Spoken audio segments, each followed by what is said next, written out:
All right, everybody, and welcome to another episode of Role Player with 1,000 Faces. I am your fearless leader, loyal host, Matt Yancic, here to bring you another role player with one of those 1,000 faces tonight.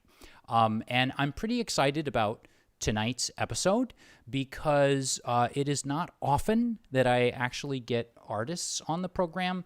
I was just telling actually Bruce before the show, like how I feel a little bit like I've almost neglected that aspect, which is kind of ironic because I'm very interested in that side of things.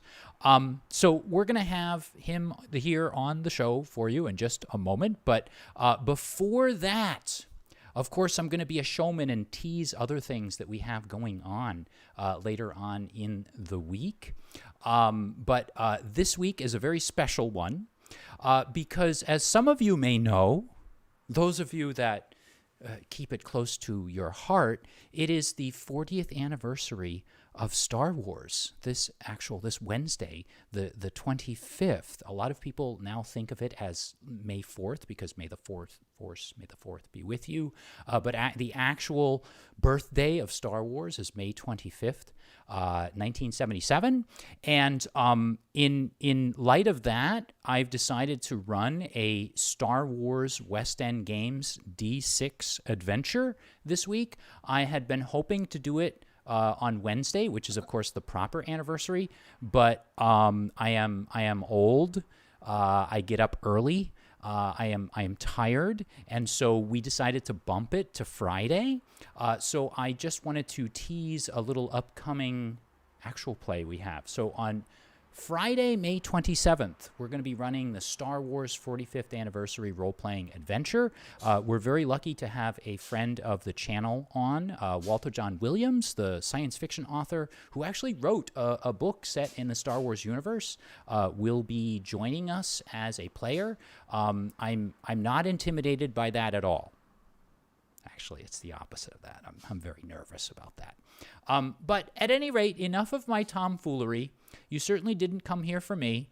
You certainly didn't come here for me to like tease you with like stuff coming up. You came here to chat with and hear from Bruce Brenneise, who has been an artist that I've admired for quite a long time now.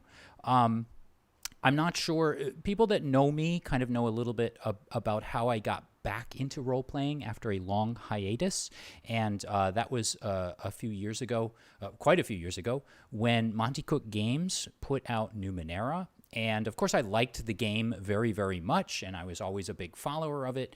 I loved it. But when I saw Bruce's work on the Discovery and Destiny volumes, I was really blown away. He's got, and I don't want to say too much. I don't want to pretend like I am an artistic expert or anything, but his very powerful and surreal imagery was really quite impressive to me.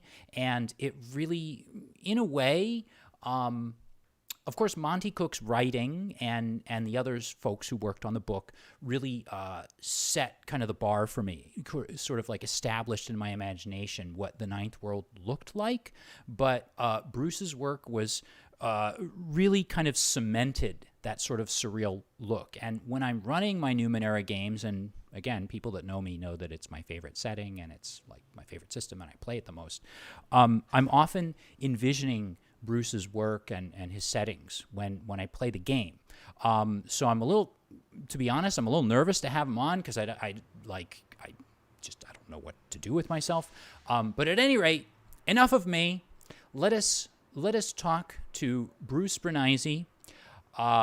Bruce, thank you so much for taking the time out to be on the program tonight. How is it going on the other side of the United States? How is the left coast right now? Well, it's my pleasure, and looks like it's a cloudy day out, but not too bad. And that would here. be typical.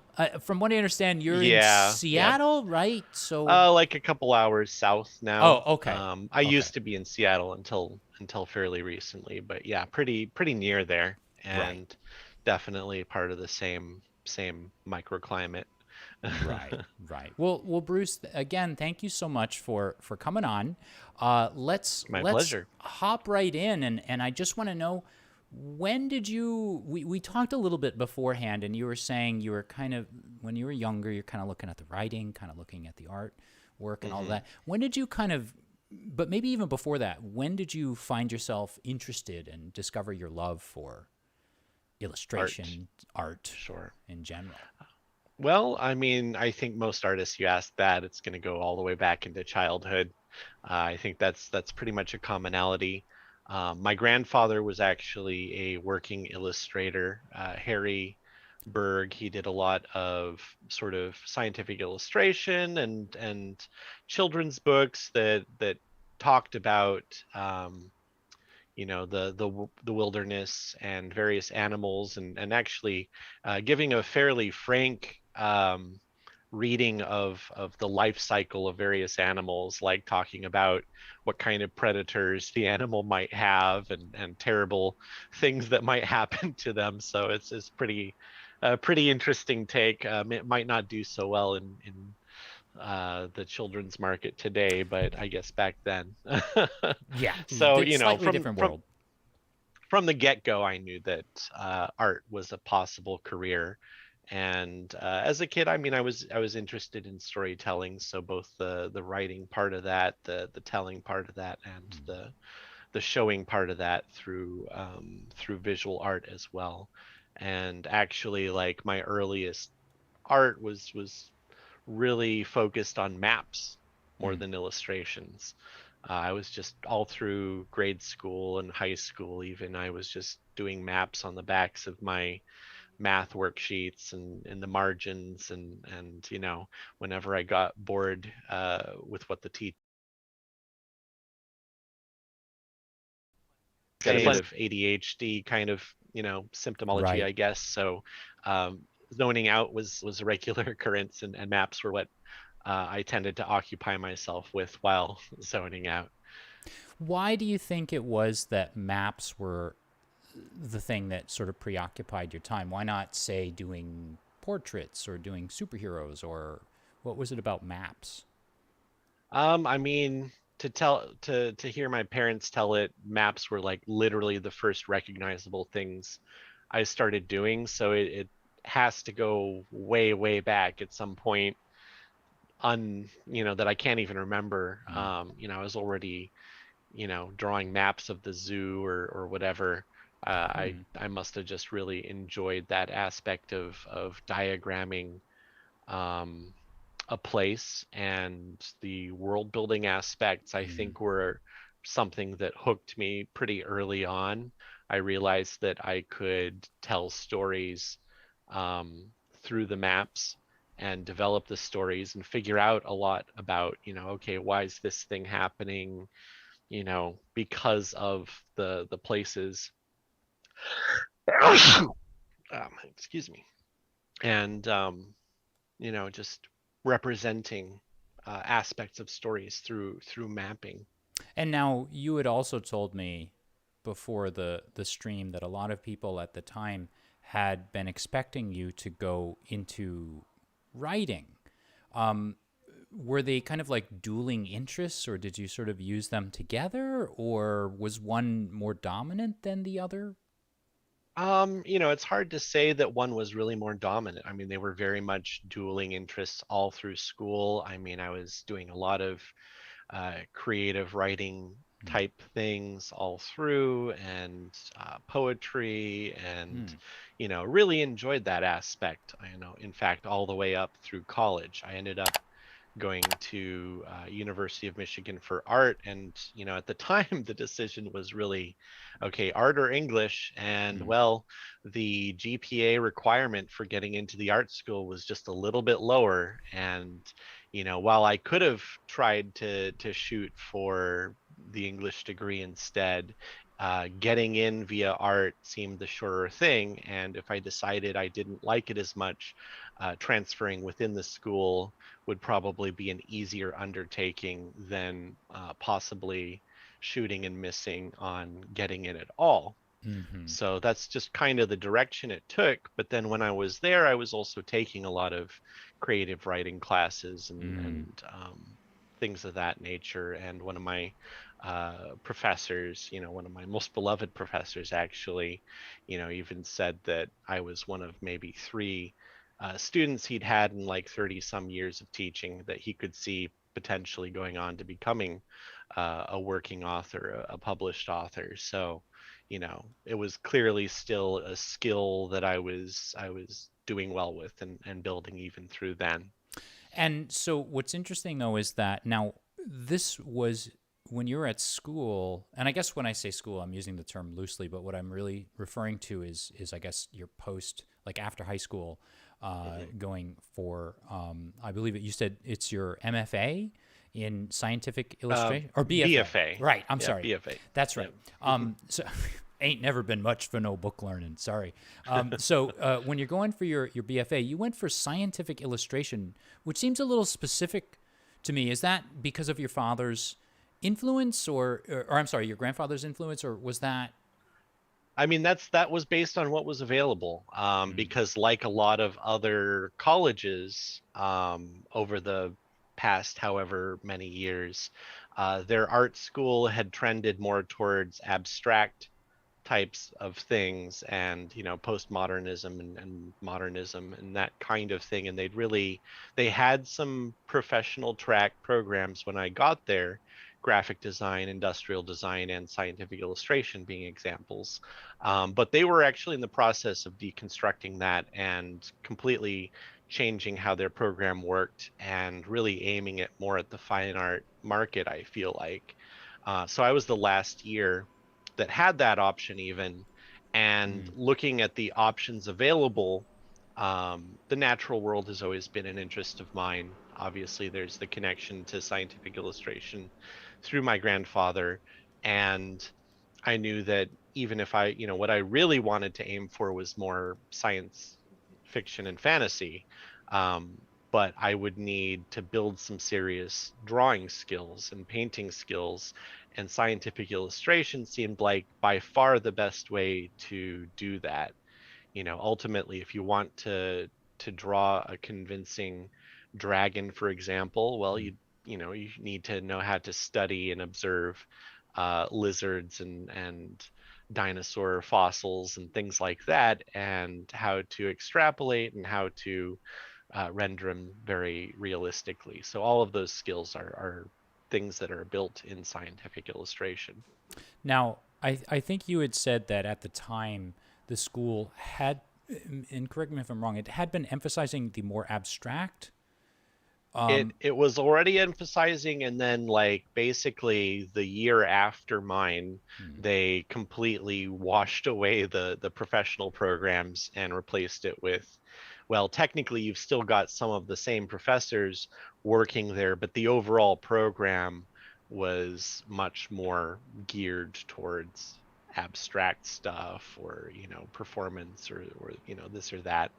um, the things that have tended to be emphasized, unfortunately, by a lot of art schools. And I say unfortunately, not that those things aren't valuable too, but I really wish they had preserved the professional tracks, because a lot of art students are relying on that sort of instruction.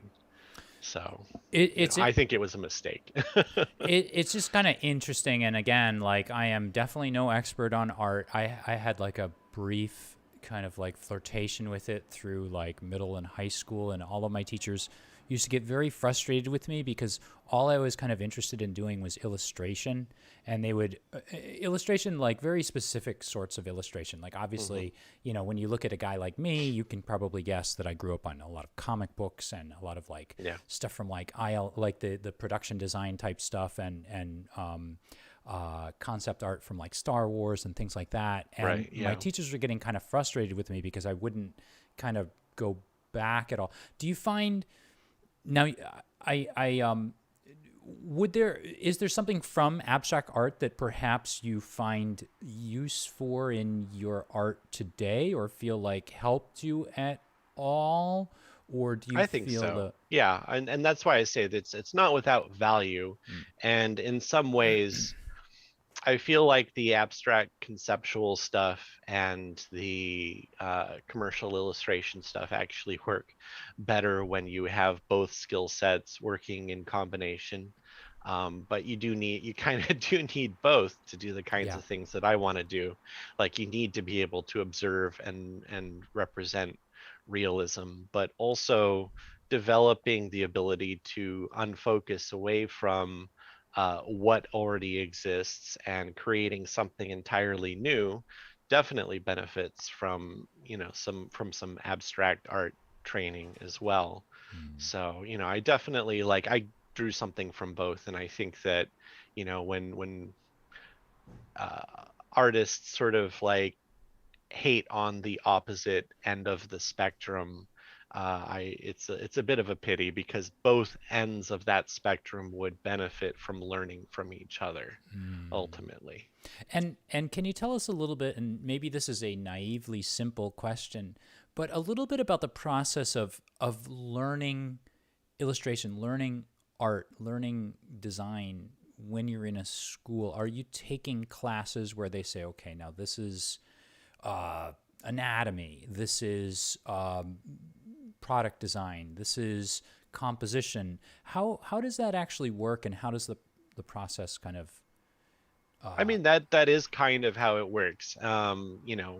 To some degree, like if you're doing a track like scientific illustration, there's a certain sequence of classes that you're just going to take, and it's going to be like scientific illustration 1, 2, 3, and so on. And those don't really describe much about it, but each year you're covering some specific subjects. Like, okay, we're going to do an aquatic illustration using oh, stippling, or we're going to do, and they had a whole great selection of all sorts of animal bones and a live saltwater aquarium and all sorts of things that we could use. mm-hmm. But we're like, okay, we're going to learn how to use gouache for illustration, or this time we're going to do like a medical illustration little thing, or a physics illustration, that might be found in a physics textbook to describe a certain process. So I did all of those sorts of things certainly, and then you have other classes that you can take that it's a little bit more up to you what you choose. You can do Mm. some sculpture, you can do some photography, you can go learn how to a digital art class actually was one of the first ones I took back there in like 2001. And the class in film editing was another one that Oh, I did back then. So a variety of things. that's actually you said a couple things that really interest me there. So you first mentioned, and you kind of said, "Oh yeah, I took like a digital art class." I remember that era. I remember the late '90s when I was in school and the things I was learning were all analog, and they had one or two special classes for like the upper tiers because they didn't have many of the like the high tech Hmm. machines that did the work and all that stuff, and you had to like petition to get into them and show your portfolio and all that. Um, Now, if you can correct me if I'm wrong, but from what I understand, you're primarily a digital artist Yeah, now. So at that time, you were predominantly analog, and you're getting your first, I assume, your first taste it of was my digital. first taste. Yeah. What was that like? Did like you suddenly start glowing and angels were strumming harps, or what was that like for you? Not exactly, but like it Not definitely quite. opened up a door. Uh-huh. I mean, the class itself was pretty basic bones. They had someone come over from the music department. I think she Hmm. was like her that particular adjunct lecturer or whatever. Yeah. Her background was like in digital music, and she was teaching us Photoshop out of a Photoshop book like from Adobe. Oh, right. Like here's our tutorial on this subject and then Right. that subject, and then we did a bit of Flash, and we did we were doing a bit of this and that, and I think we started playing around with, oh god, I forget what the program was, but whatever program we were using for um film editing at the time. So it's like it was all very basic bones stuff, but it kind of planted a little bit of a seed, like, oh, this is interesting. This could be a thing. And then throughout the rest of my years at college, like I was kind of one of the ones who was more into trying a digital approach within the scientific illustration like group of students that I came up with. I think I was one or maybe two who would pretty regularly for the projects where we were allowed to, where we didn't have a Right. specific traditional skill that we were practicing. Right. I would often go to digital as an option, and I think I finally got myself my first Wacom tablet in like junior year, so that was like a big leap Wow. forward. Yeah. I mean, that would be something because I know that I remember during those years, and that must have been a fair price, I would assume, back at that time, because I remember saving all my pennies. Like so I did it from the film side of things, and I was saving for like an Amiga 2500 and like an Amiga 3000, and I remember I had guys in the digital department or in the doing the editing and stuff. They would come over to my place and try to use my computer and install like 3D Studio Max and all kinds of things Right, on it, right. and I'd be trying to do stuff. It would take up all my hard drive space, and I couldn't write my paper or whatever. And it was a lot of fun. But like, so you were really clearly from the beginning. I mean, if that was like what 92, 93. Oh no, this was later. I Oh, was 2001 to 2001, 2000. Okay, 2005. still that's So still so it very was yeah, still, yeah, very like it wasn't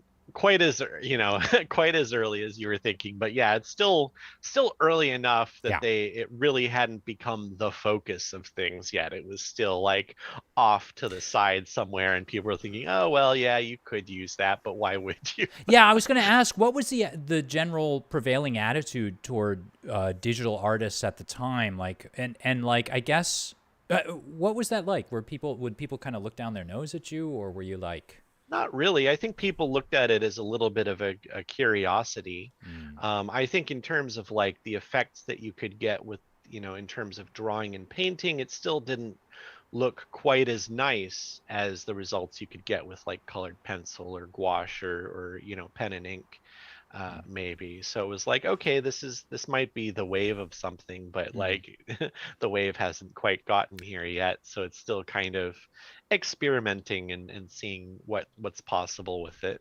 right? And so now, after you graduate and you're still sort of dipping you're still Mhm. going after this. What kind of set you? It sounds like you kind of knew roughly what you wanted to do. What got you into the gaming industry, and or was there like a bridge between that and Oh, there was graduation? quite Or oh, there was quite a quite a long bridge actually, or oh, maybe I should say it was a detour around the mountain. oh, When I graduated, I knew I wanted to get into gaming. I knew that that was the place where I would find the kind of art that I wanted to be making. hmm, I couldn't find a bridge hmm, to it. I couldn't find the stepping stones. I think looking back at it, my skills in some areas of scientific illustration were like maybe professional ready, but like in terms of painting full images for games and stuff, that my skills were definitely not ready yet. So that was part of it, and I didn't really have any connection to the right sorts of networking connections to make use of. I didn't know where to even go to start looking for such things. So I actually took a big detour. I spent 6 years teaching English in China. Um, and I was like, okay, well, I can't do this one thing that I want to do. Well, how about I scratch this other itch hmm, and go travel and go see the world and go, live in another country and experience a different culture for a while.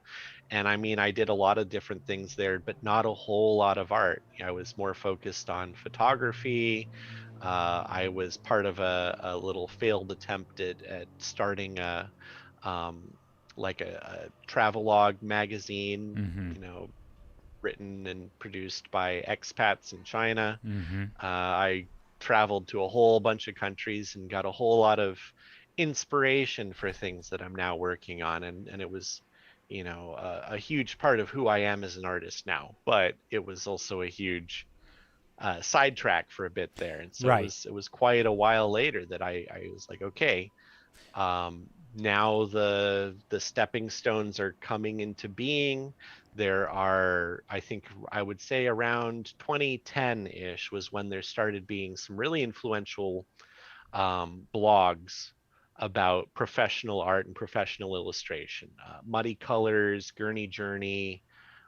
There was one by a landscape painter named Stapleton Kearns that really went over the fundamentals and like every aspect of the business that you could conceive of. Hmm. And so reading through that information, I'm like, okay, now I Right. have an idea what I need to do to work on my stuff and what kinds of people I need to start networking with, and how to even go about that. So that was around, that's when I started planning to come back to the States, and started to build towards the career that I wanted to have. And I was still building like Yeah. for probably like another 4 years after that. Even after I came back to the States, I was doing work for like a fan project that was sort of classic gaming, classic computer gaming related, like Sierra Online type game Hmm. stuff. And I was just using that to practice my skills. So it was a little while. Was there but I mean it sounds like those 6 years away were quite valuable. And what was it about, so you, after you graduated, you, within a few years you moved to China, and then when you came back within a few years you're like really pushing hard to get back into it. Was there something about your experience in China that caused, like, kind of lit a fire under you and caused you to come back like full force like that? Or what do you think it was about your experience overseas that? Hmm. I'm not entirely sure looking back. I think, I struggled with my focus and my motivation for a while. Mm-hmm. But then seeing a way forward really was like, oh, okay, this is the thing that I wanted to do. This is the thing that I, set up my education to do. Mm. How about I go for it Yeah. now? And, like, how about I re-explore that? And I mean, after that amount of time, I was getting a little tired of teaching, especially since a lot of the better paying teaching jobs, you tend to be teaching privileged kids who don't really appreciate what they've Yeah. got. So Yeah. nice as they may be, the overall environment isn't all that exciting or all that inspirational in some respects. So I was like, okay, I want to go and create something for myself here, and I've Mm. been meaning to make this happen. Let's make it happen. So what was a part of the end of that bridge where you finally ended up crossing over and getting into games? And I know you were working with computer games as well, doing Mhm. design for that. Was there, like, look back and do you see that there's like a first step where you're like, boom, I just put my foot in the industry, here I am, and now I'm just gonna hold on for dear life? Was there a moment like that? Yeah, sort of, I guess. So when I first got back, I was still teaching ESL because that was, my skill base and experience base at that point. And one of my students that I had was Turkish fellow, and he knew I'd actually studied in Turkey in college for a little bit, so I had a love for Turkish Mm. culture as well. So he actually helped me get my first gig, which was illustrating the Seattle Turkish Film Festival Oh. poster for a couple years. So that was a nice first gig, and then I got laid off from the teaching job not long after that, so I was thrown straight in. Hmm. I had a bit of unemployment money that I could coast on for a bit, so took some more online classes, kind of. It's funny you mentioned MFA earlier. I don't have an official one, but I made a plan. I'm like, okay, Mm. here's my weak spots. Here's the things that I'd like to Mm. emphasize. and here's some classes online from instructors that are working in the industry and they know what they're talking about. So I kind of constructed a little bit of a DIY uh, MFA program as well around that time. And then the final key component was networking, because Mm. after all this time away, like I think in the first place, coming out of college, I didn't really have any relevant industry contacts.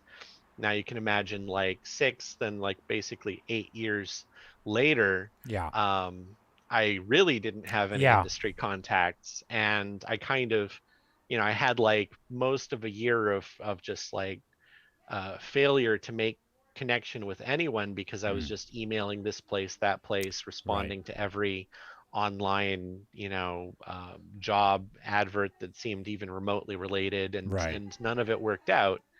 And the key thing was ended up going to a few indie game events Mm-hmm. and starting to actually network and get to Mm-hmm. know some people and make Mm-hmm. some new friends.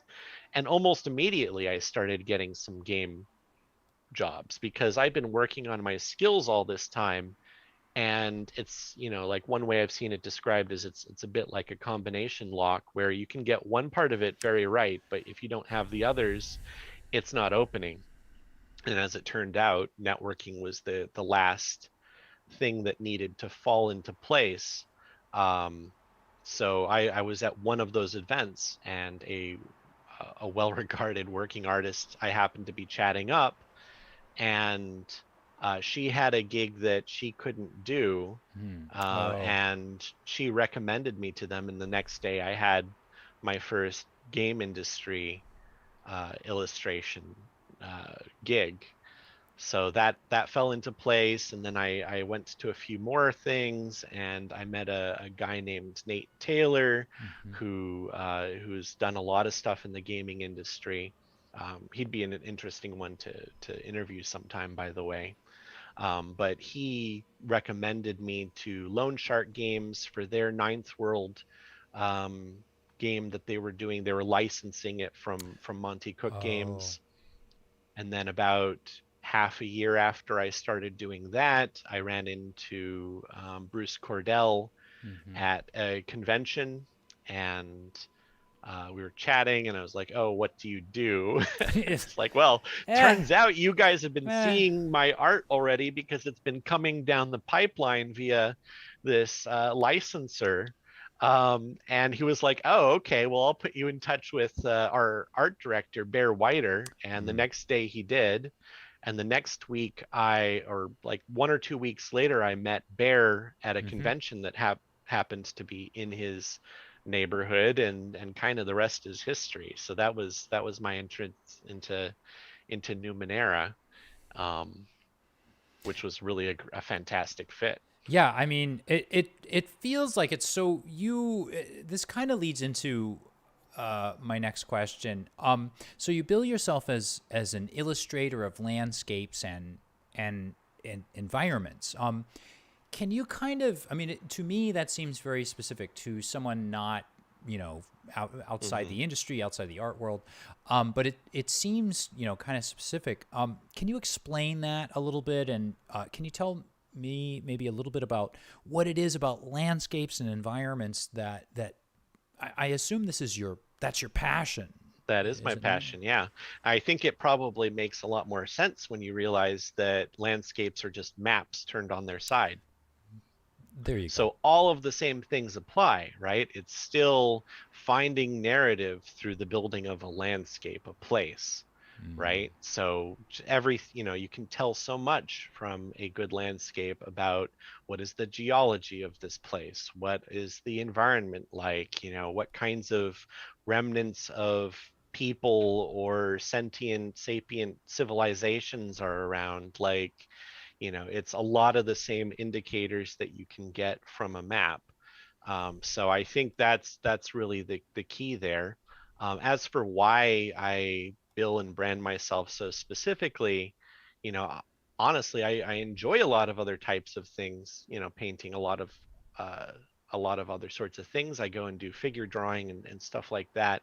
Um, but landscapes are what I enjoy the most. That's really happy place activity. I can just lose myself for hours doing that. Whereas some other things like figure is a little bit more frustrating and a little bit of a rougher process for me. So I want to bill myself to do the kind of work that I'm happiest doing so that people will come and give me those kinds of jobs.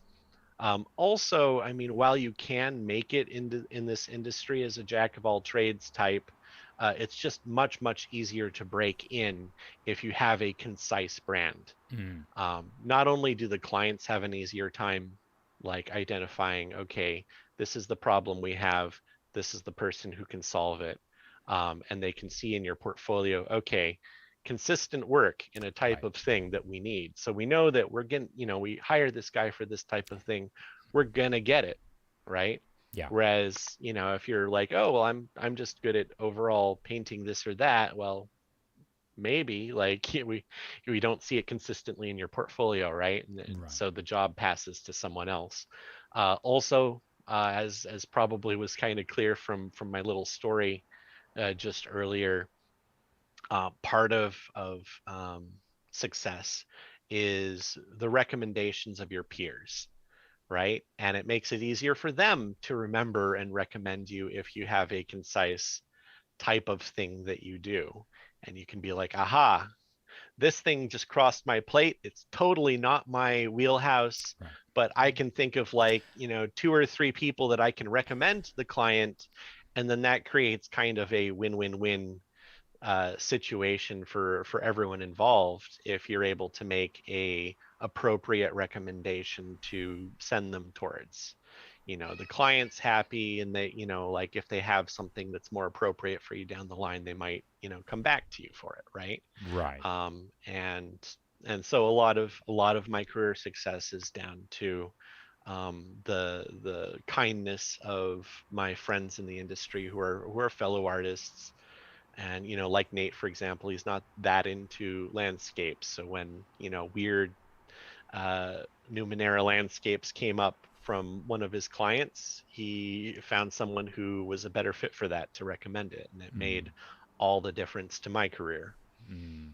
And so when you get, I guess this is kind of this is a question that could maybe have two different angles to it, because you're I assume that you're talking to, and again, I apologize if I'm getting the terminology wrong. You're talking to like an art director working on a particular project, and they give you an assignment and they say, we're looking for an illustration of the Sawgoss Cliffs or Right, something. They, right, they tell you yeah. some part. Or do you and the art director like kind of sit at a table and you're kind of talking about the project, and you say, oh, well, I have a great idea.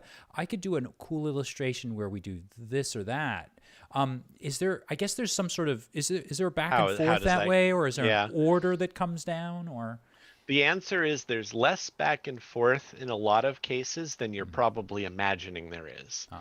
Because a smart art director, and these guys are, these people are very busy, right? They've got a lot on their plate. So it doesn't help them if they choose an artist that they're going to have to handhold and have a lot of back and forth with. It really helps them if, again, they look at portfolios, they're like, this person's knocked this type of thing out of the park, Mm. you know 5, 6, 12 Mm. times before. So if I give them the brief, they can run with it. If they have a problem, I'm still there, but odds are there probably aren't going to be that many problems. Mm. And so it's not going to have to be too involving. So that tends to be, especially in the top brands and the higher end of things, at least as far as I've experienced.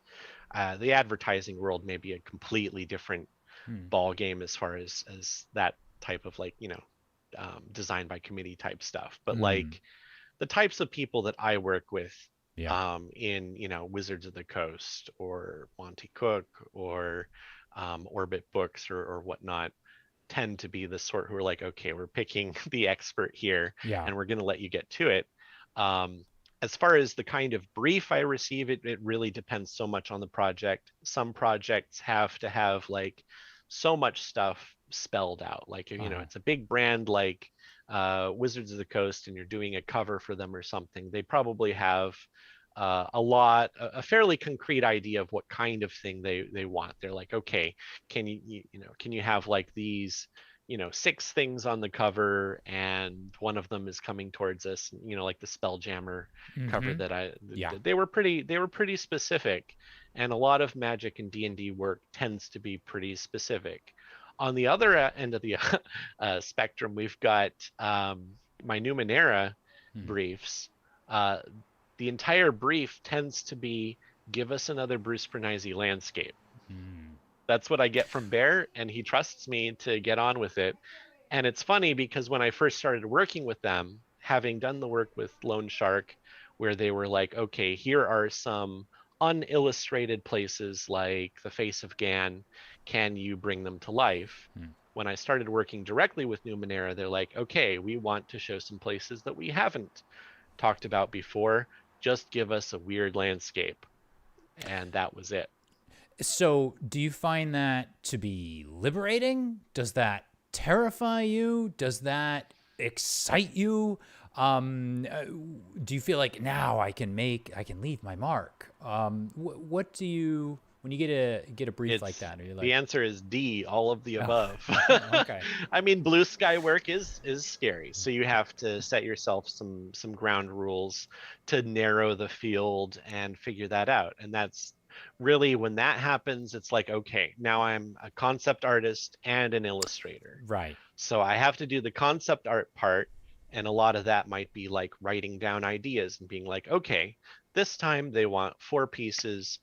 I want to do each of these pieces is going to be like elementally themed. Like there's going to be a water, a fire, an earth, Mm, and an air one, mm, and they're each going to have some kind of a weird technology in them. So I'm going to think through like all the technology tree in like Alpha Centauri or something, and like which kinds of things have a neat overlap, mm. and then I'm going to think about of these ideas, which one is most interesting, and then do some little concept sketches, and then come up with the illustration idea. And then you'll take, because I was kind of going to ask about that, like before you get into it, you take the concept sketches to the art director and you say, here, I have A, B, C, and D.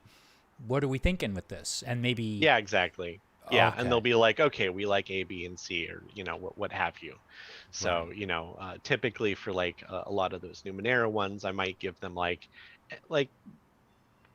an option or two more than what they're asking for, and then they'll pick their favorites of those. Um, and then sometimes the other ones I'll just use to make my own illustrations, right. because the wavelength between Numenera and my own personal work is so close that Oh, literally there's no reason for any wastage. Anything that I yeah. don't get to do for them, I can do for myself, and realize the concept, you know, and not have it just disappear into the void. Right. So I guess what you're saying then is that maybe some work where work where you're doing, obviously it's all work for hire, but where you're being sort of more directed towards creating a concept is not so much your passion as say or say Numenera kind of aligns more with the types of work that you would be doing naturally kind of on your own. So you end up Yeah. sort of taking those further along. What would the difference be then between something you're just creating for yourself and something you're creating even for Numenera? Like let's say Numenera is like kind of close to what you would be doing anyway. Mhm. But what like if we kind of separated those two, are there kind of separate choices you would be making? And I mean, you don't have to be specific, but like It's hard to say, especially with Numenera, because again, it's like mhm, same wavelength. Like my own personal work tends to be, you know, post apocalyptic weird landscapes. So like there's there's really no gap there. When it comes to like stuff for, you know, like maybe Dragonlance or you know, Magic the Gathering, various planes. Some of that's in a weird, you know, more or less the weird wavelength. Some of it isn't. And in those cases, the difference is like maybe in a particular piece, I might be more focused on um, enjoying the technique of the Mm-hmm. piece, or I might just be enjoying, like I showed some pieces that I did that were released recently or revealed recently for the Baldur's Gate Magic set, and they're really more just straight up landscapes where I get to channel some of my old master favorites, looking at the Romantics or the Hudson School, the Hudson River Valley School artists or something, and be like, okay, this piece is just going to be my take on a beer stat, or this piece is going to be, my take on some other classic artists that I just want to enjoy the act of painting, and it's a little bit less about the world building aside from the details that they've given me and the details of, I mean, I've actually played the Baldur's Gate games, so Mm-hmm. there is still a connection there, and I am still thinking about, okay, here's what I know about that world. What can I bring out in my piece? But a lot of the focus is more on the painting and less on, okay, I'm concepting something completely new and alien here. What so you kind of mentioned this before. You said that Bear Whiter at Hmm. MCG might, order up Bruce Brenneise special. What is the Bruce Brenneise look and feel like? What if you could describe it? And to follow up that question, and I apologize for tagging something on, do you I remember like talking to my buddies when we were drawing, and I would look at my buddies' drawings and I would say, "Hey, I really see the David Day You. style." Hmm. And Yeah. then David Day would look at me and go, "I see the Matt Yancic style." But we would look at our own work and we'd say, "I wish I had a style." Right. Yeah. Do you so what is the Bruce Bernise look and feel style? And then do you see that style, or do you just go like, "Oh, I don't have a style"? I kind of see it. And I mean, that is very much the thing. It's always harder to identify your own style than it is to identify someone else's style. But over time, you do enough work, and certain processes, certain choices, certain preferences come up again and again, and that's what people define as your style.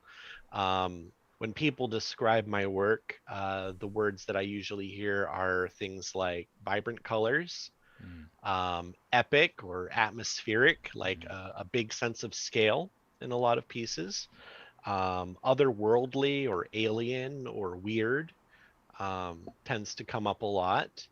Um, I particularly like settings where I get to be in kind of like, again, that post-apocalyptic kind of thing, because there's sort of a theme to that I like about life goes on. What doesn't kill it makes it weirder, or stranger. So that there is a bit of a theme there as well. As far as technique, I like to be a little bit more on the painterly side.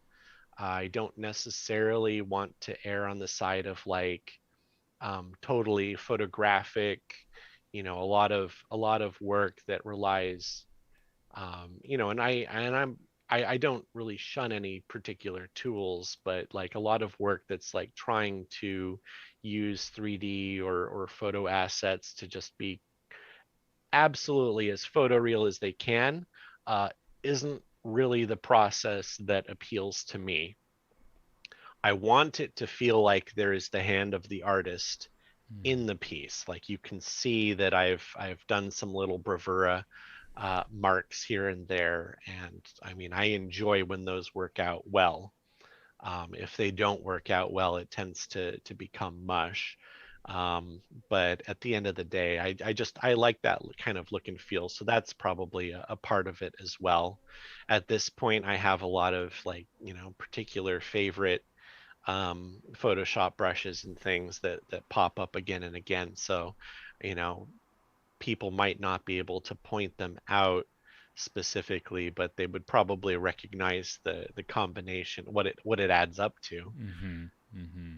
Well, that sounds like a beautiful segue into my next question. I was going to ask if you wouldn't mind sort of sharing a little bit of the behind the scenes kind of process and a little bit of your tools and how your system of creation kind of works. So, I mean, if you're able to, I'd love it if you could maybe share your Sure. screen, and I'll flip us to a share screen layout. Yep. Let me grab that. I think, is that working? Perfect. Yeah, perfect. Yep. It's so So, cool, ladies and gentlemen. I just need to say, what's really neat, like Zoom makes and the internet makes so many cool things possible, and it's cool that I get to talk to people. But what's also really cool is we can see the artists like their desktop, and this is awesome. So what are we looking at here? okay, so this is Speakers of the Dead, Mm-hmm. which is for a tabletop game. I believe it's called Gods of Metal Ragnarok, Mm-hmm. from Hunters Entertainment. Mm-hmm. So yeah, so this was kind of my take on Notre Dame, except it's a demonic evil setting, and these are every building here is like a speaker or speaker part, Mm-hmm. right? Like amps and things like that. Um, so in terms of how this breaks down, I tend to finish each piece with a little bit of noise overlay. It has a very subtle effect. But I've got like some effects here. I've got my smoke over top. I've got my little characters, my little cultist types marching down the street here on their own layer. Can I interrupt for just a moment, just Sure. to just to sort of figure out what I'm looking at here? So this is obviously Photoshop, Yeah. and now on the bottom right hand corner, you've got layers going, and so just for people maybe that aren't familiar with this, each layer is a different, literally a different layer of the painting. So it's almost like each It's yeah, if you're thinking about comparing it to like how um how movies used to put in optical. backgrounds like Yeah, Star Wars, right? yeah. So they would do these matte paintings, and it's almost like on different sheets of glass, Mm, right? mm. So that's basically how this works. It's as if you've got a transparency, and just part of it is painted, right? And the rest is just a transparency Okay. glass or plastic right down um, to the bottom. Hmm. And then in terms of how I normally keep things, I really don't like to overuse layers too Hmm. much. Like they're certainly a very useful tool. I use them for a lot of things, but um, I try to keep them minimal. Yeah, Like some people have like hundreds of layers. yeah. I like to keep it like 20 layers or less is pretty typical for me, which means that as I'm working on things, Uh huh. um, I keep like a master foreground, middle ground, and background layer, and then maybe like the real background is just like the sky and stuff. So here we can see if Okay. like if I remove them, right? So my foreground is this building up here. Yeah. The middle ground are some Oh. of these additional buildings, and then the background is that speaker complex in the distance, and then the background is the clouds and the sky and stuff. That is So that is super interesting, and especially the analogy that you made about the matte painting procedure and like the mhm. optical, so the optical printing. So now, because I'm looking at your number of layers, and yeah, I am kind of surprised by. I So mean, it it's looks like tiny, but 7 or 8 layers. yeah, but part of that is because I use a layer and then I merge it back down. Got it. So Okay. what I will typically do Okay. here is I will do a clipping mask layer Uh huh. to my foreground here. And then I want to make, like some kind of a change Uh huh. here. And it will only apply to this foreground layer, Yeah. whatever it is. And then when I'm done, basically my philosophy is when I'm done with whatever I've created there, I'll think about it for like half a second. Am I ready to commit to this or not? If I'm ready to commit to this, it gets merged down. Oh, interesting. Right? Okay. So the real Yeah. process here is not that I have only 7 layers throughout the whole thing. Right. I have a whole bunch of layers. They're popping up and then Yeah. they're merging back down Okay. constantly. I get it. So you're almost in So a way, it's like you're weaving yeah, the colors and okay. right. So if I actually left every single layer that I had in there, like I mean, yeah, it could end up being like 100 or hundreds of layers, but Right. I don't see any reason to preserve every brush stroke. I do a bit and then I commit to it and Yeah. then I move on. And if Yeah. I don't like it, Yeah. I paint again.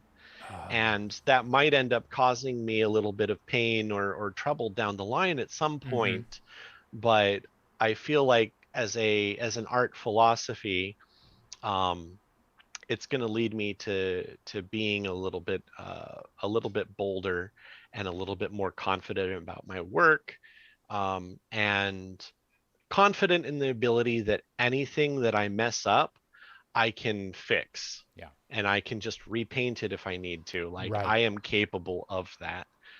So it is not the end of the world Mm-hmm. if, for example, I accidentally merged this thing down and couldn't get it back. Well, I can just paint over all of that. I have the tools. I know how to do it. Right. And the more you do it, the less time it takes. Mm. So it's also a form of additional practice, I guess, when you end up having those situations here or there. Um, so then, can I ask? You had mentioned earlier that you're using a Wacom tablet, Hmm. and I guess like the pen and all of that. Is there a particular size, or are you painting on? And again, I don't know the terminology, but are you Right. painting on one of those on a Wacom like screen tablet or Yes, what? yes. Okay. It's a screen tablet. I'm on a Cintiq Oh. 21-inch that I bought back in like 2014. Mm-hmm. So it's, not the newest on the market by any means, but it gets the job Yeah. done quite wonderfully. Yeah. Um, Is there is there something about so I guess if you first started using Photoshop way back in whatever it was 2001 or whatever, what is it mhm. about Photoshop that you enjoy so much and or maybe as opposed to other apps that might do different things? What is it that I mean, Photoshop does it's that? it's incredibly versatile, Hmm. and I mean, I haven't extensively tested out every option on the market, and there are more really great options that are coming out on the market all the time. But Hmm. like, I've got 20 years of practice with Photoshop at this point. Like, it's by far what I'm most comfortable with. Hmm. I've tried Procreate and a few others, like, and just none of them come close in terms of how comfortable I am getting all the kinds of results and all the kinds of tools that I want out of it. I mean, this isn't even the newest version of Photoshop. I'm using like CS5 or something. So there's a whole host of great tools and things that they've introduced, but I'm able to accomplish what I need to accomplish at the end of the day. And at some point, I'm probably going to upgrade, but I'm not in all that much of a hurry to do so because I can get the kind of painting that I want to do done with this just fine. And so is there any sort of pain involved when you upgrade to I guess it would depend on the size of the upgrade and the version and all that, but Yeah, is it there's pretty there's oh definitely some. I think I or sorry, this is actually CS6. mhm. Um, but I had CS5 until like a year or two ago, I think, or maybe a few years ago. Um, so that was probably the most recent upgrade, and yeah, there were definitely some changes to it. There were definitely um, some aspects that like messed up a few of the brushes that I liked to use. So you kind of have to like there's an adjustment period. I got things eventually back to everything where I like it to be and how I like it to be, but that is part of the reason why I haven't bothered to upgrade, and one of the reasons why I do not want to bother too much with the current method of like Adobe's just all into the monthly payment Yeah. plan situation, and constant upgrades that like half the time are breaking people's Photoshop. And it's like, I need a working Photoshop every single day. Hmm. I can't wait around a week or 2 weeks or a month for them to fix it. um, that's not part of my business Right. model. So that's another reason why I stick to CS6 instead of that And constantly upgrading And then, mess. right. Yeah. Well, they've kind of got me in that too. Like, I haven't figured a way out quite around that because I'm still kind of a newbie. It's only been a few years that I've been using like the Adobe suite, but they've kind Right. of gotten Yeah. me and I've sort of looked back on it. But I also look back at the old days when like you would have to pay hundreds and hundreds of dollars Sure. for one copy, and I can't really figure out what what's really best. But yeah, I know what you mean with the subscription model. You had mentioned that you're doing this every single day.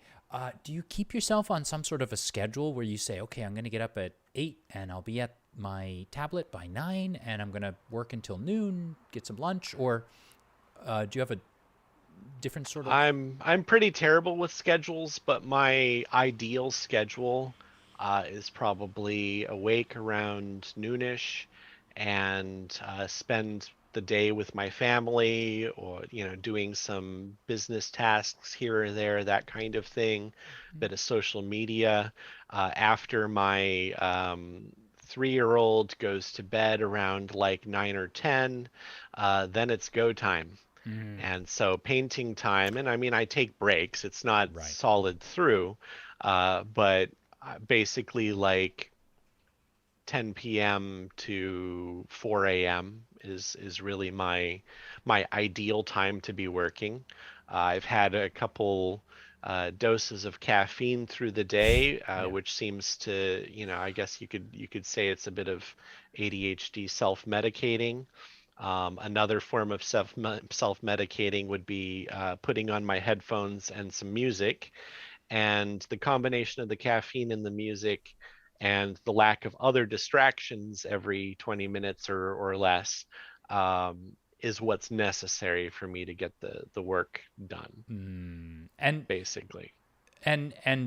so you're more of a late night creator Oh, yeah, in that very, very much so. respect. Um, Could I ask to see one of the other tabs there? Is that okay? Oh, sure, I don't sure, know. I yeah. see So descent into. yeah, there's a couple other things we've got here. Oh, wow. So Descent to Avernus was one of the Magic the Gathering cards that was recently revealed. So this is just kind of showing. It's really Uh, interesting. So, when are you painting on kind of a template of the card to keep yourself kind of yes, on track and yes, not go too yeah, far? yeah. So Oh, they gave wow. me a template, and I mean, they've been experimenting more, I think, with format of different cards and extending the art and so on. So taking a certain template for granted is not really possible. But they provide, if they're doing something different than the norm, they provide you with a template. So I've got the template set up here, and some fairly minor differences for the most part. But they've each got sort of something that's a bit different. Like Mm, A is this is like a city descending into hell and then rising. So actually, this is two cards that are sort of flip side versions of each other, mm-hmm, opposite ends. This is Descent into Avernus and Ascent from Avernus, I think, right? mm-hmm. So each card kind of has to sort of mirror each other, right? So version A, we've got top view and the city itself, ripped away from the real world, headed to hell and then out of hell, is contained within the viewing box. It's Mm-hmm. not cropped off. That's the main difference there. And then B, we've got a view from below the city. So we're just seeing kind of the edge, and then from way above the city. So we've got kind of like an opposition there, like below and above, as kind of the deal there. And then C is coming in closer and cropping more of the city and then sort of using the directionality of like Mm. object coming into frame from upper left and object coming up out of frame from lower left, um, to communicate the what's happening in the movement of the piece. So then, if this is a wizard, this is from Wizards of the Coast. Was were they sort of asking you for? Did they give you a list of specific things that they wanted to see in the image, or? Um, Yeah, they have a very, very organized format for their briefs, mhm. where every single, like Magic especially, Yeah. every single card, they like, okay, they tell you this is the color of the card, this is the mood, this is the Oh focus, wow. this is Yeah. the action. Yeah. Like they have it broken down into a whole bunch of different important things, Right. and your sketches need to, illustrate those aspects that they're asking for. And so then I put this together and send it back to them, and they can look and they can see exactly how the thing's going to look on the card, um, and make a choice between. I mean, in this case, like it's a fairly subtle difference between each option, but Yeah. they still have a choice there. And then did they ask for these three choices, and or were these you're giving them the option, I'm or giving them, yeah, I'm okay. giving the option. They don't actually say, um, give us this number of options. Hmm. They just say, here's your brief, give us a sketch. And artists do different things. I mean, some artists turn in a sketch that's like really, really realized. Uh-huh. And then if they are asked, oh, we need to change a little something here, then they change it. Other artists give like fairly rough sketches, but maybe like a lot more options. So it Right. just depends what the artist is comfortable with. And now is the third tab, is that the final that they've decided on and that maybe you went with, or is that? Yeah, Oh, so this wow. is Descent into Avernus. And this is an interesting one actually because the city here is El Terrell, Okay. and it had been previously mapped in Oh. D&D. So it had Like to it was, be so it accurate. had to be it had to be accurate. But like here's the thing: I bought the map from the Hmm. artist who did it for Wizards, and Wizards owns the copyright on all of that. So I was able to use the map to like really closely create how the city should be. In fact, to the point where I took the map as an asset, and then I just sort of mapped it onto the shapes that I was creating. Oh, right. And you'll see it more as I start to remove some of Oh, these things, right? So like here you can see there's just the map. yeah. So I took the map, Wow. and then I um, did a second layer of the map, the same Hmm. map, deleted, like selected and deleted all the streets and stuff, and then just moved it up so that it's almost like it's creating the 3D form. Now I think in the future I'm trying to work on my 3D skills, trying to learn Blender. So I'm gonna Mm. No, that's all right. so that I have some more efficient tools for doing this, for solving this kind of problem. But since I didn't have those tools, my solution was basically you take the image of the roof of the building from the map and you extrude it uh, more or less the right distance above the base part, and then you paint in the walls and you make whatever other changes you want to make Mm. to represent the thing. Oh, wow. And so then we've got, a few other, the chains and the singularity, the shadows and other kinds of effects, um, and the city on the background, Oh, right? wow.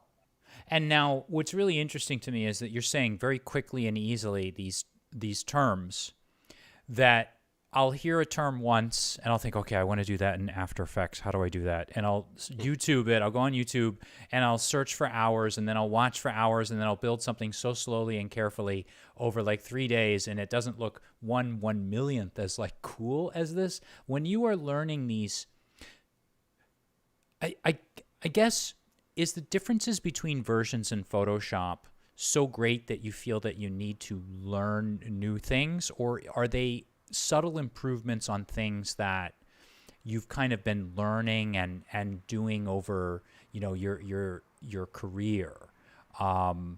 Is there a big leap Well, when you're? when I say effects, I mean more in the sense that um, anything to do with light and particles Mm-hmm. tends to create a sort of effect that you have to visually replicate. I'm replicating it mainly by just painting it in Mm-hmm. and using appropriate brushes for painting it in. Mm-hmm. In this case, that's light and shadow, smoke, land crumbling away, Mm. water falling out of the canals and creating waterfalls along the edge. Like those are effects in a sense. They're not like effects in the sense that you're thinking about in like a film program where it programmatically creates the effect for Mm-hmm. you. Mm-hmm. I've learned how to replicate the look of a kind of effect with paint instead. Yeah, you're doing the more difficult thing of actually creating it, whereas I'm Right. hitting a Yeah. button that turns something two-dimensional into Right. like a Well, three-dimensional. you're hitting a button and then you're messing with a bunch of Yeah. sliders, and there's a lot more to it. And to some degree, like I'm doing it the hard way around, and there are easier ways probably to do some of these things. Mm. But it also affects the style when you do it by hand versus when you're doing Mm. it programmatically. So Mm. it's worth deciding for yourself as an artist, like what do you enjoy, Yeah. right? How do you want it to come out? Because that will have an effect on the look of the style and what you're known for as far as visuals. Now, you very quickly mentioned Blender, and I wonder if you could explain maybe to people what that is, and you could also perhaps let me know or let us know, is that what you mean by 3D sketching by using Oh, Blender? I was Or is that curious totally? where you found that particular one. Oh, I combed the internet, Bruce. I honestly I don't remember. Like, just to let everybody Yeah, know, I'm not a creeper, but I like to go out and I sure. like to learn about You need to do people. some Yeah, I have to research do before a research show and like have to this. sit That's outside their home for 3 or 4 hours a night for a few weeks and just make yeah. sure I know how they're when they come and go and what their habits are. But yeah, I had seen you mention somewhere that you were interested in 3D sketching, and I have an impression of what that idea is, That's but I don't really right. know if So I that's what it haven't is. really taken it very far, first of all, I'll just say that. But I'm interested. And 3D sketching is really just using VR programs to sketch, Oh. because then you are able to use your muscle memory like to create the form by hand. You're not like creating it by like using math to pull things out and push things in, and like you do in a typically in a 3D program. Yeah. I feel like for a lot of artists, that's really going to be a game changer, is the ability to feel just like you are using a stylus on the computer or you are using a paintbrush, but creating 3D forms and deforming 3D forms and affecting 3D forms while you're doing so. Right. So that's what I mean by 3D sketching. It's something that I want to do more of. It's something that I actually had in mind Mm-hmm. to try out when I did this piece. It just didn't end up working out with the amount of time that I had. I went back to what I was most comfortable with. But I was thinking about it and I'm like, well, look, I could potentially um, create the form of this floating city that's being broken up. I could plaster a 2D file like the map, like kind of like I did, onto that 3D form, and then I could go in um, with the 3D sketching and like just extrude the little buildings by hand. And then because this is two halves of a coin, I get like an asset that I could use for two different illustrations. I just have to paint over it a bit differently and I have to position the camera a bit differently. Mm.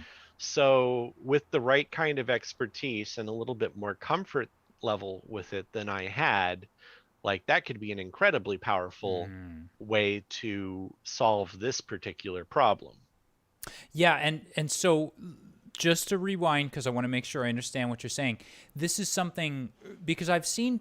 Is this something you would do in Blender or a different sort of program, or This is is this something you do in a VR 3D program. totally So different? there's like, Okay. yeah, so you'd have your VR headset on, and you have the little things, and there's what is it? Gravity Sketch and Medium, I think, are Mhm. two of the more popular ones. I've messed around a little bit in them. I haven't taken them very far, clearly, but yeah, that's what you would use, and to me that really feels like a game changer. I Yeah. could literally stand in the middle of my studio room here, Mm. and it psychologically feels a little bit like spray paint almost, and or like spray foam. You know, Mm. like those spray foam Yes. bottles you can get from like Yeah. from Home Depot. Hmm. So like you're kind of you're using the thing, and you're kind of like spray foaming this island thing together, and then extruding little things, and you can change your tools so you're getting like more crisp, like uh, building looking pieces, and you're getting more organic looking pieces for other parts of it, and you can carve away, and stuff like that. So it's more sculptural um, in that sense. Yeah, I But can. I think it's a really cool tool that I want to learn more about. That sounds awesome. I mean, I can imagine it like that being used in the mini tabletop landscape. No, no pun. Well, it wasn't a pun. No analogy necessary. Whatever. I didn't mean to Right. say it's a landscape that you could actually use to place your minis on, sculpt your own stuff, maybe 3D model in your own space, and then place them into like official releases from the company that say from the publisher that say, okay, this is official, Yeah. City of Key from Right, and that's a the strong Steadfast. benefit of the whole thing, is that there is an artifact left behind, if I worked that way, that in a longer um, production flow Yeah, uh, could be useful for people who are downstream from me, yeah, right? Like if I was doing concept art using that, then those 3D assets can be passed along mm, to the 3D artists to actually yeah, make them, to base it off or to use, to do what they need to do. And then at the end of the flow, yeah, you might be able to 3D print the thing, and even make a product out of it. yeah, So yeah. there's a lot of benefit there too. I can see it. I mean, I can see the day when, if we're going to be Zooming, I mean, we could use headsets to just sit in the environment ourselves and, actually be in this three-dimensional environment, like cyberspace, maybe traditionally the William Hmm. Gibbsian kind of sense of it, Right, and right, and yeah. actually be sitting in your environments where you've textured the walls and painted like the floors and all of that stuff, and actually truly like really role play in the sense that you are in the role and you're there in Hmm. that world. Um, Yeah. well, my goodness, thank you for sharing that with us. I Yeah. appreciate it. Oh, I wasn't quick enough to get back, but now we're back. Yep. So then, is there a difference? Like, because I know you had sort of said this before, but if I just sort of leave you to your own devices, and you sort of go off and create like your own stuff, is there a difference in maybe how you hold yourself, if we can say this, like accountable in your painting, or what you demand of yourself versus what you're demanding of yourself when you're creating something that is that you are obviously doing for a Sure. publisher? I think the major difference is mostly time constraint, to be honest. Like if it's personal work, I can spend months working on it, noodling on it. Like I've got, Yeah.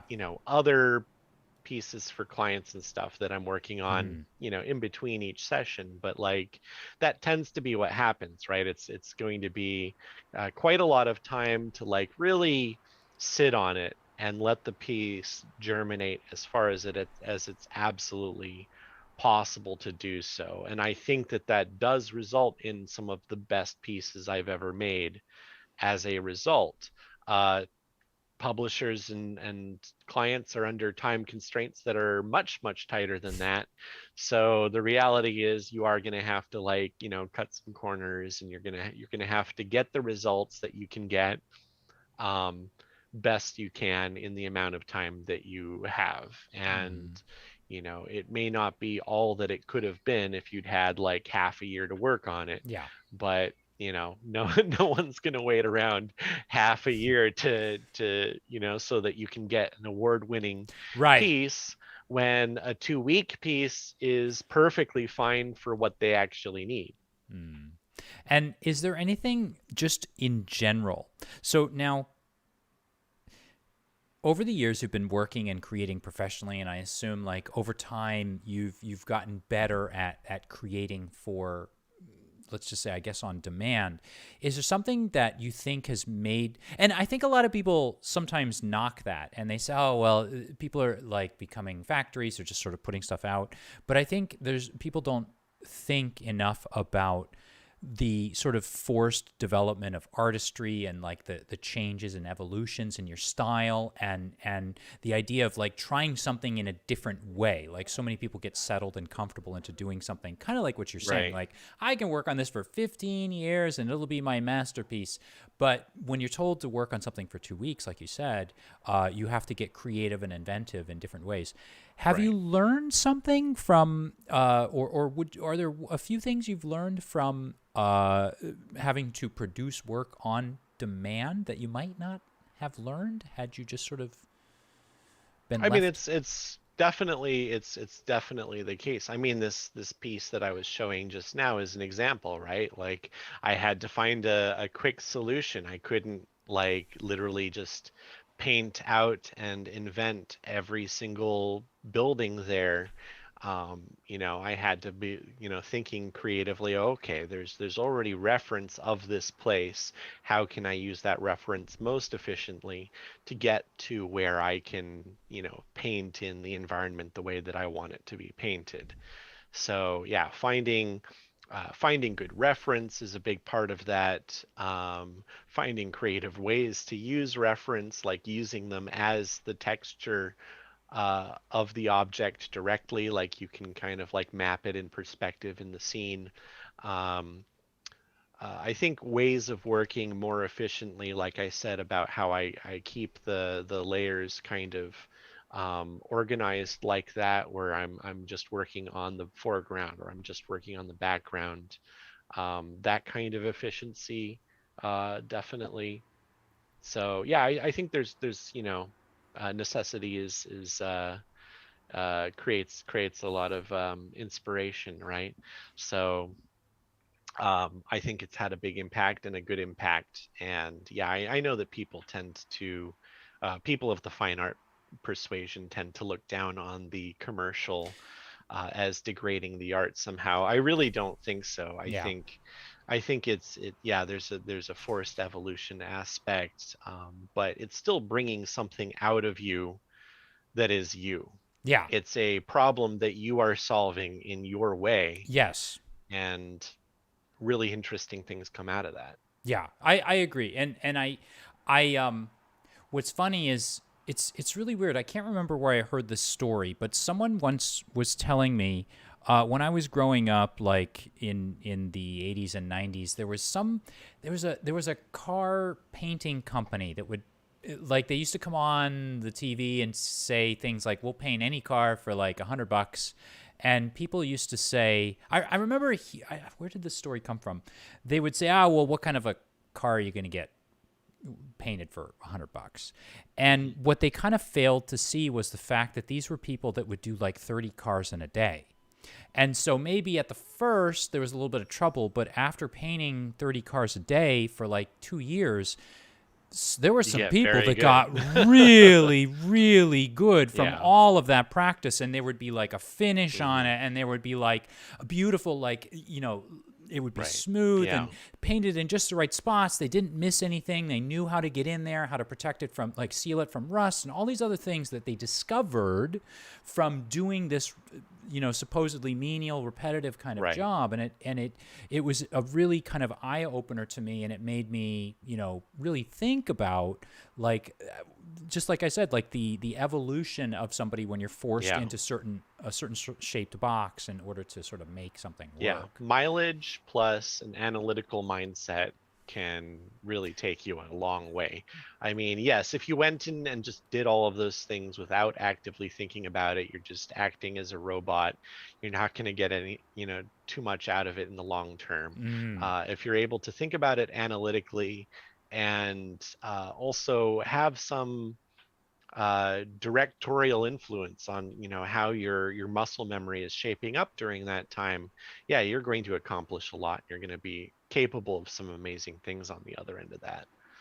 Do you ever feel the pull back to your writing life and think about, I mean, between all of the, all of these worlds you've created, and you've done them for Monte Cook Games, you've done them for Wizards of the Coast, you've done them, you've done video games. Do you ever sort of think, here's this stack of paintings and drawings I have, and here's a map I made. Do you ever think you want to put all of that together and create your own setting, your own Oh, environment, or something yeah, totally different? yeah, absolutely. And that's sort of what I'm doing with my Patreon, actually, is that is a way for me to set aside time to work on my own project. And it's this thing called the 12 continents that I have been noodling away on since I was, let's see, it was like 2005 or so, Oh, that wow. I was studying abroad in Turkey, and I was I was visiting places like Cappadocia and Hattusha, the capital of the Hittites, and some of these sorts of places, and finding a lot of Mm. inspiration, and then connecting that ancient history into an interest in like a post-apocalyptic kind of setting, and thinking about how things cycle back around again, except this time you've got all this like high-tech stuff, there to be unburied or Mm. found. So again, like really close to the Numenera kind of concept, right? Mm. So I was thinking about this since 2005. I was writing stories. I started working on a novel. I got like 80 pages in, I think. And then I was like, okay, I don't have quite all the tools that I need to really pull this off. But I kept working on the world building. Mm. And then when Patreon became a thing, I was like, okay, well, this is a way to keep this in my life and keep it growing and create some pieces for it. Um, so that's what I've been doing. I've been creating, illustrations and concept art and stories, working up towards the stories because, by this point I've gone so far down the art path. Mm. It's a lot intimidating to go back to the writing side of things, and aspects of that like dialogue and just general fictional writing versus like creative nonfiction. There's like comfort zones that need to be developed, that aren't quite. So it's, yeah, that's kind of like the next challenge, I think, down the road, is bringing more writing back into that Mm. along with the art. And long-term idea, I want, or longer term idea, I Mm. want to do like illustrated stories exploring these lands.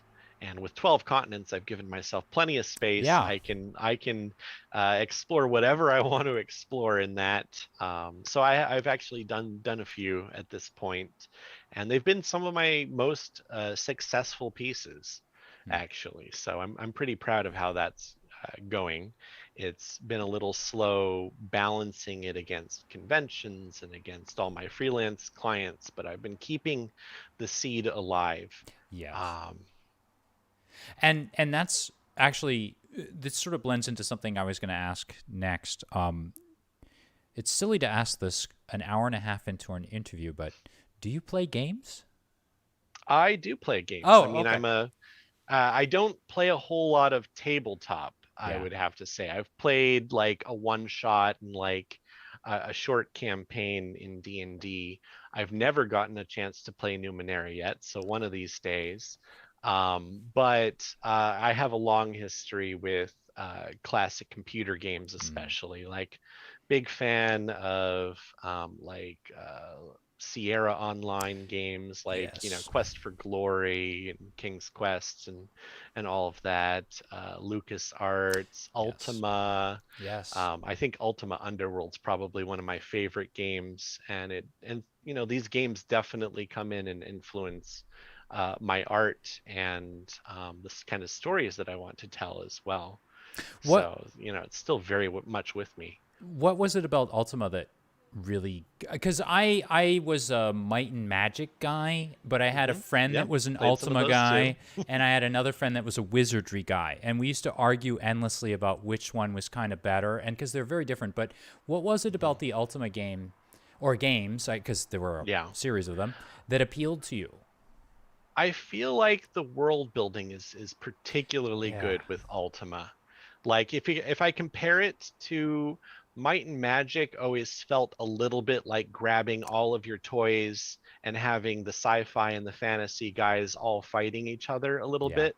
Yeah. Um, Whereas Ultima always felt like they thought a little bit more about like the ecosystems of Yes. things, and Yes. particularly when you get to Ultima Underworld, they thought a lot more about that aspect, about the world building. So I think that's really what appealed to me most about it.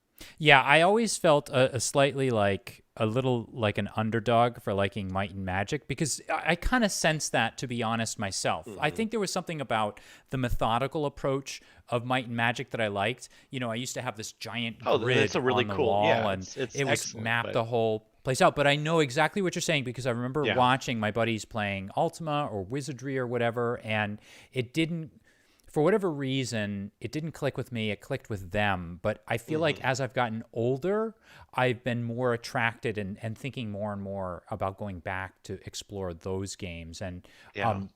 the games like the LucasArts games and the Sierra Online games, those were kind of for me, those are game changers because it really showed, they really efficiently used kind of like the visuals with the audio. Hmm.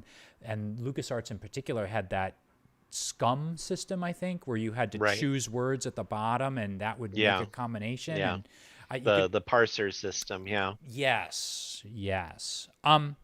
Well, let me just ask you this because you just sort of mentioned it, but you've been doing conventions. Quite a lot. Yeah. Yeah, like is that just you love conventions?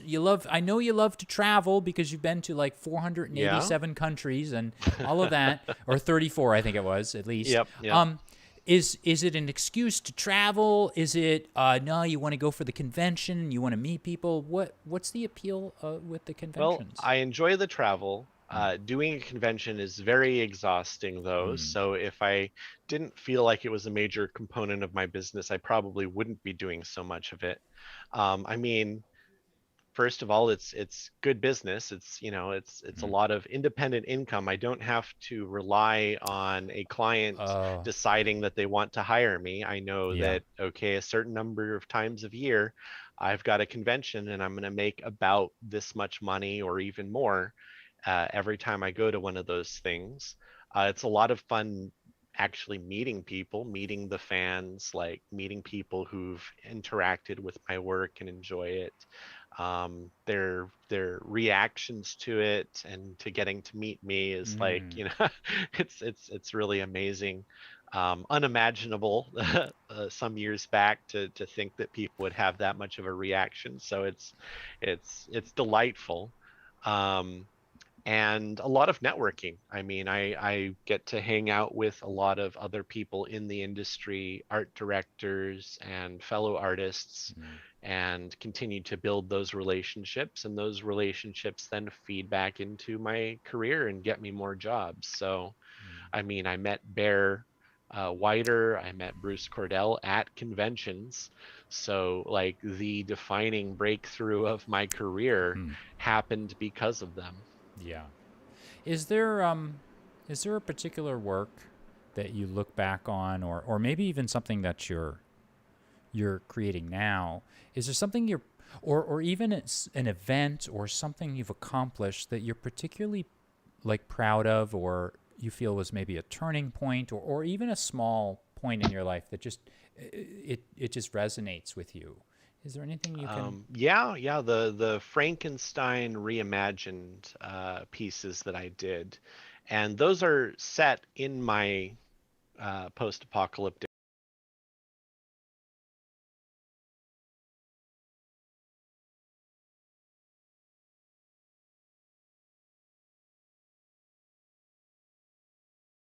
apocalyptic world where he's been created by humanity and then humanity has left the whole planet. You know, they messed things up so badly they escaped to the stars and he's left there in a mostly desolate section of a continent to find himself. So actually you can sort of almost see one of the pieces back there. The If Stone Could Cry is the red one back there. I was going to say behind the Numenera one, right? Yeah. Yeah, behind the Numenera one, I've got my personal piece. So I think out of everything that I've done, that piece is probably the one that I'm most proud of. And that was like 2018, 2019, I think, when I did that piece. So it's a little ways back, but it stands out particularly in my mind as like, you know, a particular milestone, I guess, in artistic accomplishment. And I'm proud of plenty of things since, but that one's, you know, more personal, I guess. Yeah. And the rest of the pieces, like there's 4 pieces that I did that sort of tell that story, and I think all of those were quite excellent pieces. Yeah. And I have a very difficult final question for you, because Okay. I've gone to your website and combing through that is available on the internet. I discovered that you have a love for Amish hats. Oh, yes. Can you tell us a little bit about that? Yeah, my signature hat, which I don't get to wear here because I've got these big headphones. But the hat that I wear everywhere, right? Oh, like, there we like go. This sort of thing. Now right? I recognize you. I thought you were an impersonator for. Okay, you are Yeah. Bruce. Right. Okay. So it's sort of iconic. People can find me across the room at a convention, and you know, I mean, I'm tall plus the hat, so I'm easy to spot. Yeah. And I've just been wearing those sorts of fedoras for, you know, 20-ish years now. And I the first one that I had actually flew off my head when I was on a bus in the Philippines. So it's out in the jungle somewhere, I guess, unless someone picked it up. Yeah. And then I got one from Mongolia when I was there because a lot of the folks there appreciate a good fedora. And then when I got back to the States, I was back in my hometown of Berrien Springs, Michigan, and Shipshewana is this big Amish area in Indiana just across the border. So we went down there and I found this place that had a lot of exactly the kind of hat I liked. So I bought a bunch of them. And so it's less that it's Amish made hats. Like, I don't know, they're probably manufactured hats, but they just happen to have the exact ones that I liked. Right. So I stocked up. Oh, I totally understand. I do that with the cookies at the Barnes and Noble cafe, because for some reason they're just absolutely just perfect.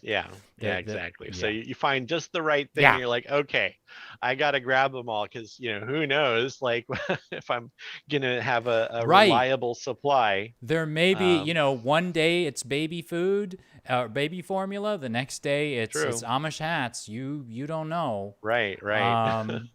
Well, Bruce, we've kept you, or I'll be honest, I've kept you for far too long. But thank you so much for taking the time out of your busy schedule to talk with a little potato like me. I do appreciate. I would just like to say, to all of you out there that haven't, I'm sure you've seen Bruce's work, but if you haven't seen it, I've put a whole bunch of links in the description below. I honestly recommend that you go out there and check out his stuff. I had actually forgotten about the Patreon, so it's not in there right now, but I'm going to, after we talk, I'm going to get that from Bruce, and I'll put that down there as well, so you can kind of get in on the 12 continents. Bruce, once again, thank you so much for coming on. Yeah, my pleasure. I really enjoyed it.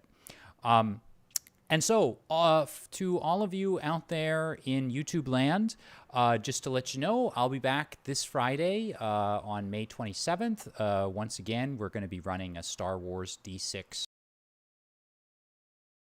with Walter John Williams, which should be a lot of fun and a little bit intimidating and nerve-wracking for me, but he's a nice guy, so we'll see what happens. But for all of you out there, please stay safe and happy gaming, everyone. Thanks for coming.